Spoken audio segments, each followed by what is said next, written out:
Piñas! Ako nga po pala, si Chris. Magandang hapon po. Ako nga po pala si Iyo. And hello po, magandang hapon. My name is Jayo po. Hello. SM Las Piñas, isang A muna dyan. Ako po si Gen 6 Leo. And we are Gen 6. Alright, thank you very much, Gen 6. But before that, do you have any upcoming projects and work and the fans follow you? For our next event po, you can follow us at Gen 6 Official sa lahat po ng social media account. Doon po kami nagpo-post ng mga updates about us and abangan niyo po yung mga next shows pa po namin. Pero pwede niyo po kaming abangan sa October 27 po sa SM Makati and September 27 sa SM Makati and October 5 po sa Robinsons Metro East and sa November 14 sa SM Skydome. Meron pa kayong performance, right?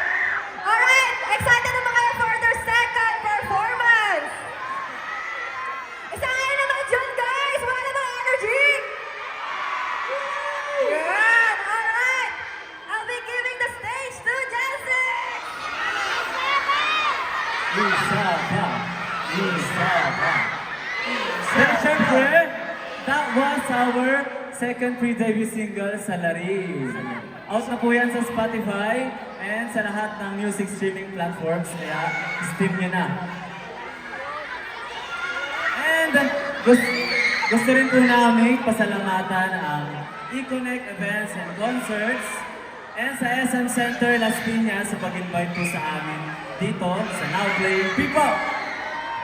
And syempre guys, ulitin ko lang po, you can follow us on our social media account at Gen 6 Official. Syempre meron din po kami individual account. You can follow us at the format Gen 6_. So that's Gen 6_ Kiyo, Gen 6_ Jayo, Gen 6_ Chris, and Gen 6_ Leo. Yun, dahil nga first time namin dito sa SM Center Las Piñas, gusto namin maging memorable lahat ng to. Gusto lang po namin mag-request ng isang picture taking po. Photo ako. Go Mace, go Mace, go Mace. Pa-picture mo! Gusto niyo pa ba ng isa? Mahina. Sapat. Gusto niyo pa ba ng isa? Yeah! So, this is our first pre-debut single, NSS! Alright!